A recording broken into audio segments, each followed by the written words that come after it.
realfaith.org.au.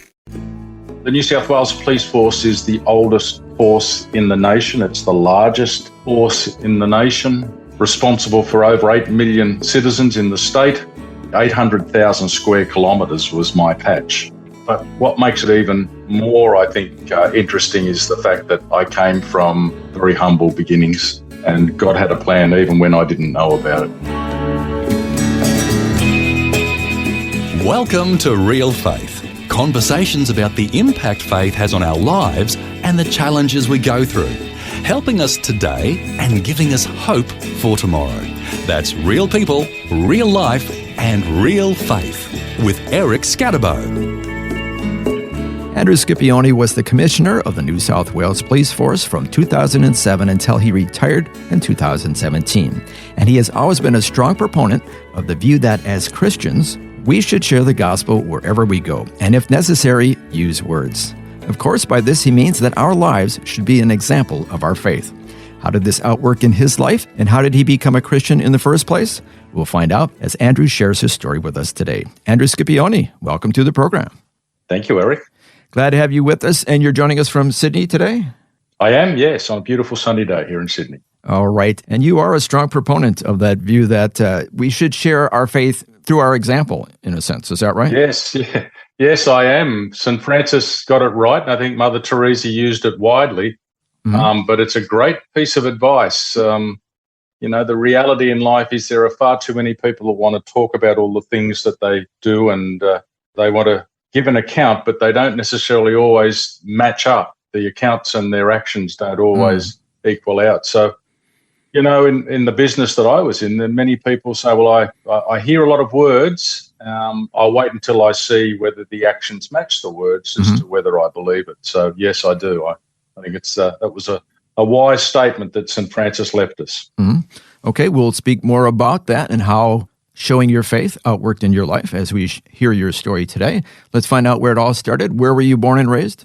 Eric, I was born in London, England. I had an Italian-French heritage with my father's side, and my mother was born in County Armagh in Northern Ireland. Oh, quite a mixture. Quite a mixture, but European. I came to Australia with my parents as a 10-pound pom, which many of your listeners would know, but some wouldn't. It was an assisted passage scheme for migrants coming to Australia. I was a very young boy. I was a baby. I wasn't even one when I came here with my sister and my mother, and my father had come a little earlier and purchased a house, and we moved straight into the house in Padstow in Sydney, and that's where my life began. So what that meant in practical reality is that you had no family, no relatives, no uncles, aunts, nobody to share holidays with. Is that right? No, that's exactly right. And the irony of it is that when you have no family, life can be quite isolating for a lot of people. And my family, my parents, they were very brave people, like so many others were so brave to leave everything that they knew to come to start a brand new life on the other side of the planet, which is what they did. And I'm so grateful that they did. But yes, you're right. We knew no one and we had no friends. That changed pretty quickly, but you can't replace family, can you? Oh, yeah. Now, was church a part of your life growing up? No, certainly not. I don't think I stepped foot in a church until I was about 12. And that was only because I was invited to a local Baptist church by the next door neighbour. Some young folks moved in. They were young marrieds, and they moved into the house next door, and they were youth leaders at the local Baptist church. And Bob was the leader of the local Boys Brigade troop as well. So he used to invite me to Boys Brigade every now and again, and then as I got a little older, I started attending a youth group there. So that was my introduction to church. Not from a church family. Mum and Dad weren't church folks. My sister wasn't. So, it was the faith and the commitment of a young couple next door that actually got me interested in church from the very beginning. And how did that impact your life? Well, significantly. As I think back, I gave my heart to Jesus when I was 14. It was the beginning of the year, and I gave my heart to Jesus sitting in the house next door after it had been a Bible study on that night for youth, a youth study, and they all went home, and I was sitting there with Bob, and I couldn't think of a reason why I wouldn't want to give my heart to Jesus. I saw these young people that had all of the same challenges and problems that I had, but they seemed to have solutions. They seemed to actually have things worked out to a large extent, and it was Jesus. That's what it was. And I couldn't think of a good reason not to accept Jesus into my life. It was at that time that I actually did, and I can recall going home, all of one house up the street, and telling my mother that I made a commitment and I'd accepted Jesus Christ as my saviour, and she was very happy for me. But it was just like, oh yes, well that's another thing that's happened in your life, and moved on. But little did I know how much my life was about to change. For a few short months later, my father died, and he died at home of a heart attack on the floor in the kitchen very early one morning. Oh, wow. And I went from being a boy to a man that very day. And I was so grateful that I had the eternal comforter with me to know that things were going to work out, and that he still had a plan for me. Yeah, I was going to ask you, how do you think that would have impacted you if you had not become a Christian? Well, one wouldn't know. You don't know what you don't know. Yeah. But I can tell you, it would have been, well, I have thought about this. I guess I still would have traversed the journey, but it's the difference that it would make, At its least, it's like driving across a potholed road without air in the tires. It Good analogy. made my life so much smoother. But even more than that, it probably saved me. There was a lot of my friends, a 14-year-old boy needs a father. Yeah. And I didn't have one. I didn't have uncles. I didn't have grandfathers. So it was a really, really important decision that I've made. Little did I know how important it was going forward. Many of my friends were going off the rails. We're talking in the 70s in Australia, when drug addiction was a major problem, heroin particularly. And, there was all sorts of problems that I didn't encounter because of Jesus. And more than that, it actually worked so well. I had no men in my life that were there as part of my life, but I had 3 men in the church, and over the coming years, that actually invested into me in a way that you would think only a father would. They taught me how to be a man, how to go from being a teenager to a man. They taught me how to be a husband. I got married at 20, and they taught me how to be a father in their later years. So, this is the impact that Christian men can have on future generations. And they probably didn't know it at the time, but they were in the process of educating me in God's way for men. And how valuable was that? Yeah, now this was not some official program where they officially stepped in. No. How did it outwork? How did it happen? This was the Mother Teresa line. They acted it out. They actually taught me. They showed me through the way that they behaved, the way they treated their wives, the way they cared for their children, the way they honoured and respected their roles as husbands and fathers and men in church community. And, that was a really important thing for me to see. I would never have seen it otherwise. Now, I understand that another positive impact on your life that came out of that youth group was you met your future wife. Well, 14-year-old boys in youth groups are often on the lookout for someone that they think might be a good friend for many years to come. And, of course, my wife, Joy, was in that youth group. And we didn't really start dating until I think I was about 17 or maybe just turning 18. And the rest is history. We married when I was 20. And what year was that? 1978. Okay. 1978. So I've got to say, marriage just keeps getting better and better and better. We've had 3 children, and we're now grandparents with 5 currently and another 2 on the way. God willing, they'll be with us early in the new year. And so, yeah, I met my wife. Look, many things happened. My mother was incredibly lonely after the death of my father. My sister had married, moved away. She was living in Darwin, so you didn't see very much of my sister. But Mum struggled not having any family here. She spent a fair bit of time back home in Ireland, and I sort of steered the ship while she was away, the house and all that had to be done. And wow, just as a teenager, you kind of had to become the father of the home, so to speak? Absolutely. I became a man overnight.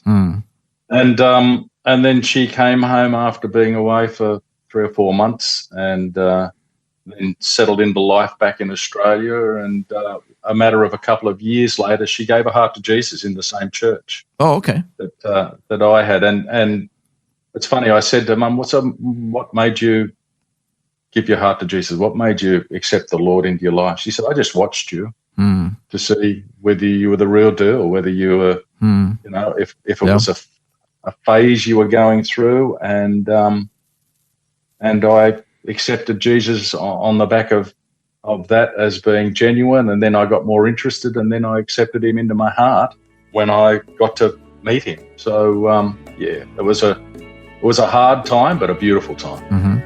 Wonderful time. As I look back, I see God's fingerprints all over it. Our guest today is Andrew Scipione, who was the Commissioner of the New South Wales Police Force from 2007 until he retired in 2017. Andrew is sharing his life journey with us and the important role his faith has played in his life. We'll hear more of Andrew's story when we return right here on Real Faith. The Word for Today is Australia's most widely read daily devotional, designed to give you practical teaching to keep you focused on your relationship with Jesus. Read it online or subscribe to the free printed edition at thewordfortoday.com.au. You're listening to Real Faith, conversations with real people about how God works in their lives.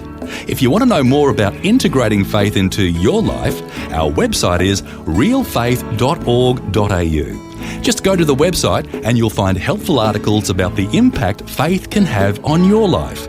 Once again, that's realfaith.org.au. Welcome back. I'm Eric Scadabo, and today I'm chatting with retired Commissioner for New South Wales, Andrew Scipione. Before the break, we heard about his childhood and how he became a Christian. Next, we'll hear about how Andrew's career in the police force began as he continues to share his story. And eventually, of course, you become a police officer. How did that come about? Well, that was an interesting time. I actually, before I went into law enforcement with New South Wales Police, I actually spent some time in customs, the Australian Customs Service. And I was working on the Sydney waterfront, in the airport at Mascot, as a customs officer. And I completed my probation, was appointed, and I was working on a drug operation where there was a very big seizure here in Australia of some cannabis resin that was brought into Australia in a sailing boat by a former corrupt ex-police officer. And long story short, that the drugs were actually seized on a reef called the Polkington Reef off the north of Australia. They were brought to Australia as part of the seizure, stored in the Marine Centre at Neutral Bay, which was where Customs had their waterfront headquarters. And I was rostered on duty of a night to guard this trove of drugs alongside some very, very good New South Wales police officers. And it was the middle of winter and freezing cold, and I can recall standing there with a gun in my arms and standing around a fire in a tub trying to stay warm and being encouraged to look at joining the New South Wales Police. Well, shortly after that I did. So in 1980, I went down to the recruiting office, signed up, and that was the beginning of a long career. And then you kind of progressed up the ranks from there? Every rank. I promoted through every single rank. I can recall going to the Redfern Police Barracks, which is where we used to have our academy. And I was told by a crusty old sergeant there that I had joined the New South Wales Police Force and I was the lowest rank in the organisation. Even the police dogs had more rank than me. So that was the beginning. And then I went through every single rank until I was promoted, as you say, in 2007 into the role of Commissioner of Police, New South Wales. I was the 21st Police Commissioner in the state of New South Wales. Now, what a tremendous story when you think about it. I mean, your family came here, you had nothing, and then to eventually become, the commissioner of a state police force. That's amazing. Yeah. Look, it wouldn't happen probably anywhere else in the world. The New South Wales Police Force is the oldest force in the nation. It's the largest force in the nation, responsible for over 8 million citizens in the state, with an enormous budget, over 20,000 police officers. So it's the biggest, oldest, and probably the toughest jurisdiction in the nation to police. As I say, 800,000 square kilometres was my patch. That's quite a patch. It's quite a patch, Yeah. and 20,000 people roaming, doing what they do so well, was quite a responsibility. And so, yeah, that wouldn't have happened in any other country, I'm sure. But what makes it even more, I think, interesting is the fact that I came from very humble beginnings, and God had a plan even when I didn't know about it. So, it was a wonderful ride. Yeah. Now, as a Christian, were there any ethical dilemmas that you faced going up through the ranks? No, I mean, you got to know what you stand for, or you'll fool for anything. That's the old saying, and it's true. I just had to actually cast my lot. I had to put my stake in the ground and say, this is who I am. This is what makes me me. And so I was never put in a position where I was expected to do something that was wrong. If I had it would have been very clear to those that suggested that was not on. More importantly, because they know who you are and they see you in action, not just hear you talk about it, they realise that this is who I am. It's there's no use trying to involve me in anything that's ethically compromising or problematic, because that's just not going to float. It won't happen. And of course, the more senior you get, the more you can do about it when you are confronted with things that you see others doing. So certainly, as I progressed to the rank of commissioner, it was very clear that there was a no tolerance to corruption attitude in my office and on my watch. Do you think that helped you be promoted because they kind of know that, hey, this is a no-nonsense, honest cop, and he's the kind of guy that we want to promote?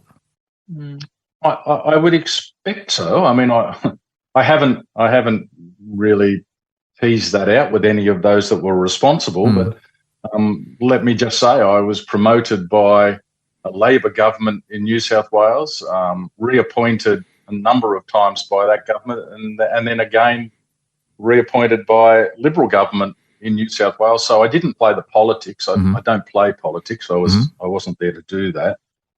But I think that the most valuable thing that I carried into the position, and the one that I hope I carried out and I continue to cling to today, is my attitude towards corruption, and more importantly, to acting with integrity in every situation. Now, getting back to the theme we spoke about earlier, living your faith and being an example, do you know if that had any impact on anyone? Were you ever told? Oh, yes. Look, the number of letters, the community in New South Wales and wider Australia actually were very, very good at writing letters. If they weren't happy, they would let you know. But if you impacted them, if you influenced them, if you, through your leadership, they were seeing that you cared and you protected and that you were acting honestly, they would listen, and they would write and say to me often, that's made a really significant difference in my life. It's given me a confidence in public standing of people that just want to do the right thing. I mean, I had two sons that followed me into the police force, and my views it was very hard if they both asked me and said, like, well, Dad, should I come and join the police force? To which, what am I going to say? No, don't go and do that. Of course, we're going to say yes, join the police force. Yeah. It was a very honourable profession, a choice that they actually made after having completed their own trades and being in a position to make the move. And of course, as most boys, I imagine, would say to their dads, "So, Dad, have you got any advice for me? What should I carry forward?" And I can recall what made a really big impact on me was Micah 6, where the act justly, love mercy, walk humbly. Mm-hmm. And I said, but it's not going to be as straight as that in the organisation. You're going to have to put that into police speak. So I remember talking to them about, act justly just means just do the right thing. Always do the right thing. And Mm-hmm. love mercy, it's, people used to say, but you don't show much mercy when you arrest people and put them in jail for a long time. To which I say, well, that's not what this is about. This is about giving people a fair go. Just love mercy. If someone has to stand accountable for what they've done wrong, then so be it. Mm-hmm. And that's a matter for them. But in terms of loving mercy, just give people a fair go. And then walking humbly, I think it's a global problem for police, to use an Australianism. They get big heads. So, walk humbly meant just don't get a big head. Do the right thing. Give people a fair go. Don't get a big head. And I know that my kids were watching me, just like my mother was watching me, just like most people watch people that profess to be Christians. Often it's just for the spectacle of it if they fall. And, my sons have had the opportunity to see me at my best and probably at my worst, but they both love the Lord. They're both fine Christian men and walk with Jesus daily. And I know that impacted on a number of others in my time as a commissioner as well. Mm-hmm. So I had the ability to influence, which is really what leadership's all about. It's the leadership that you show, and I was blessed that I was put in a position to actually influence a lot of people in that regard. Mm-hmm. Now, speaking of leadership, where did you base your leadership on? What was your main influence? When I went through university, I can recall the professor saying, you've got to pick a leadership style. Make sure you pick a leadership style, because if you don't pick one, you'll grab little bits of leadership from all over the place, and it won't necessarily be as well put together and structured. So, here I am doing a master's at Macquarie University and hear this. And I'm thinking, well, gee, it's been a little while. Maybe I should have done this before, but maybe I have already.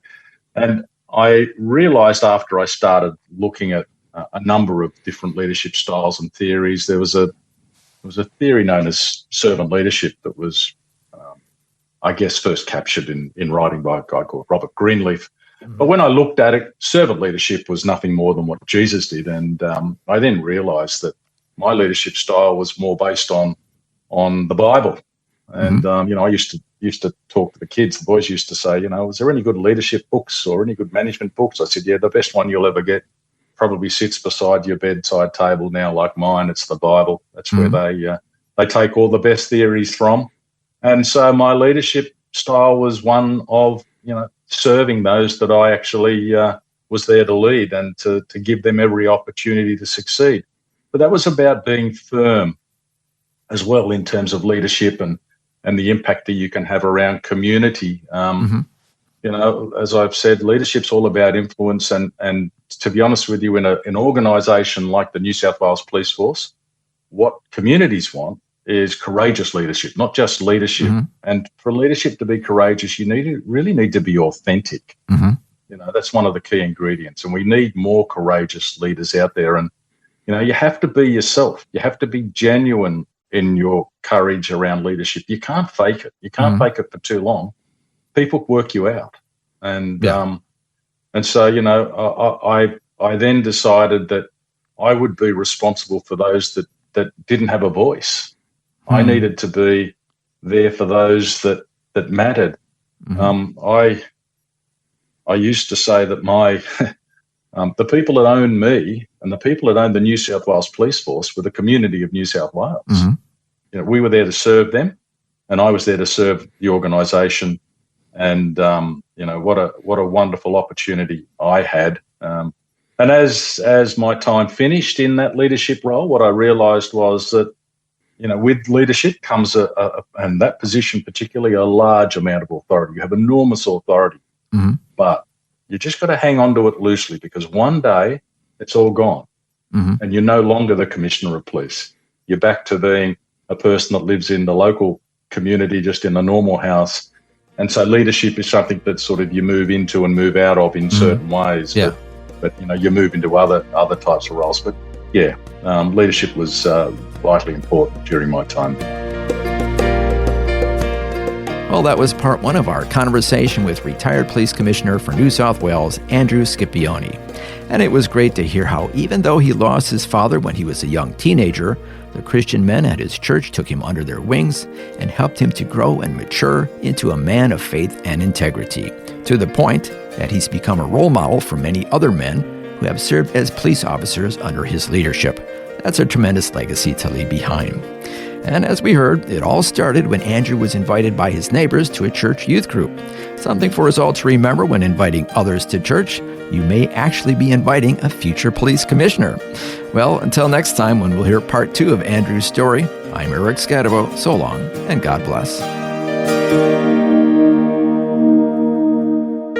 You've been listening to Real Faith, and if you have any questions or comments, you can send us a message through our website, realfaith.org.au. That's realfaith.org.au. Real Faith is a production of Vision Christian Media. This program is a production of Vision Christian Media. To find out more about us, see vision.org.au.